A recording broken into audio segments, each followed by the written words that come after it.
Has the lost city of Atlantis finally been found?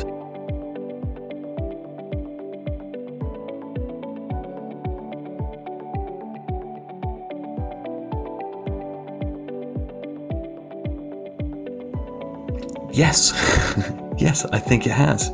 You can check out the full episode on Spotify, Apple Podcasts, wherever you find your podcasts, and the link is in the description. Just listen to what he's got to say. Oh, and please remember to subscribe and like. It really, really helps.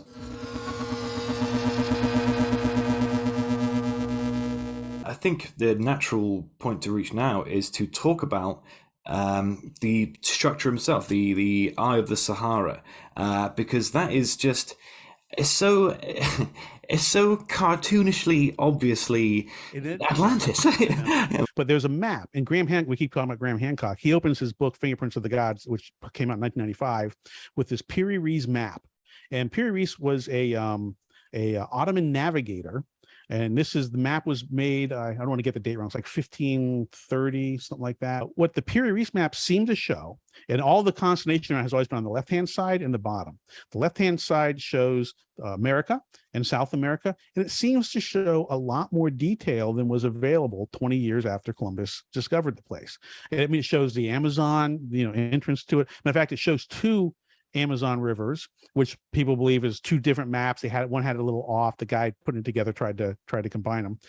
And then more interestingly, it shows Antarctica that seems to be ice-free, and it shows its coastline very accurately. And it also shows the continental shelf.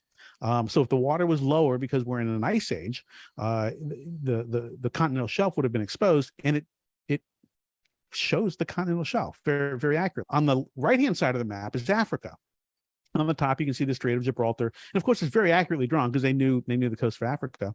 But when you really look at it, there's in Africa, exactly where the Eye of the Sahara is this kooky little city surrounded by a ring of water up a river. It's got elephants around it, which Plato tells us there were a lot of elephants. It's got green mountains to the north, which Plato tells us that it had. And then there's the river is blocked by kind of like a big thing of mud or hills, muddy hills and stuff on this map, which is exactly Plato's description of it.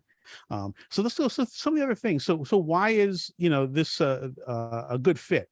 One of the things that in 9600 BCE that we're in this thing called the Green Sahara. Okay, which means it's there's a lot of rain. What we now think of the Sahara Desert, it was a very fertile plain, had lots of rivers, very well documented. No one, again, it's accepted science. One of the biggest freshwater lakes on the planet was there, Lake Chad. So we know that there was ocean water there, and we have a time for it because we found whale bones, non-fossilized whale bones, which if you have a tsunami and the whale was checking out the west coast of Africa, and all of a sudden he's riding the wave, and now he's in the middle of the friggin' desert, right? So, but there it is. You can't. They found it. There it is. So it fits that. Plato says that Atlantis was rich in precious metals. Mauritania's primary export is precious metals, gold and iron and all that stuff. He tells us they waged war with Libya and Greece and Egypt, and conquered all those places, conquered Libya up to Egypt, and conquered into parts of southern Europe. Well, this place is geographically close to those areas. It's one of the only places we've talked about that actually would make sense to be interested in what's going on there. It has sufficient land mass. One of the problems that people like to ignore is Plato says that the continent of Atlantis was as big as Asia Minor and Libya combined. Okay, well, how big is that? Well, it turns out that's about 1 million square miles. Well, there's no island that's going to pop up in the middle of the Atlantic and disappear that's 1 million square miles. But West Africa is 1 million square miles. In fact, West Africa is 2 million square miles. When you look at the mountain ranges in Chad, because the other thing he says, while there are really impressive mountains to the north, he says some of the mountains on the eastern side, well, he doesn't use directions, but some of the mountains on one of the side weren't overly impressive. But that's exactly what you find, and it's also why you would think of it as a separate continent, right? Because we know Europe and Asia are separate continents.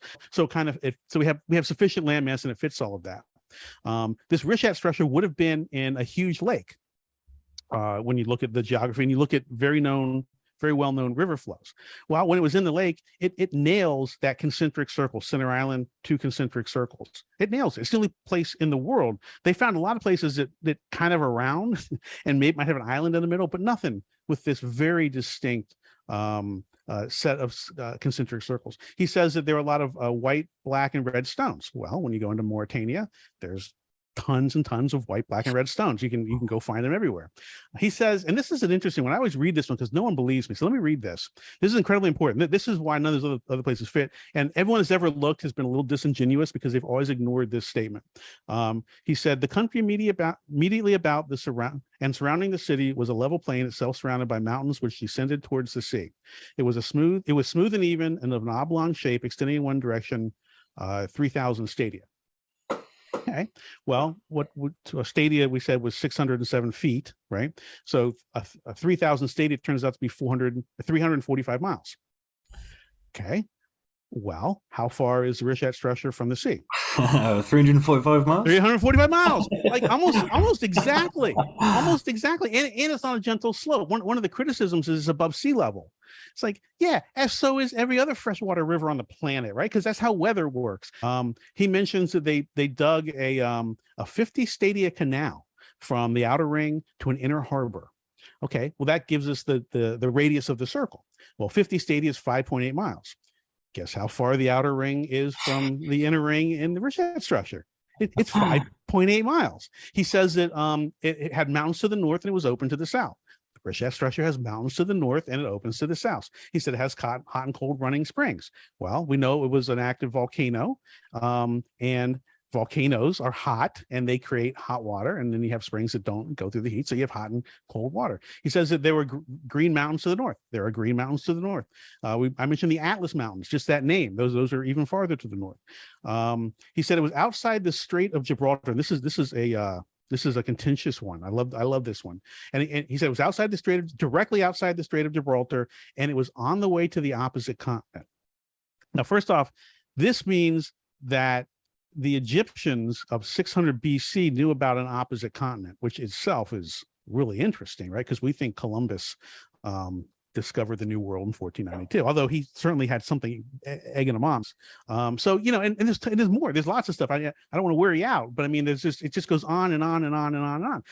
So at some point, you got to ask yourself the question: how on earth could this Plato guy 2,500 years ago have taken Hiawatha or drink Red Bulls, whatever his thing was, and written all of this down and gotten it all right? That's not an allegory.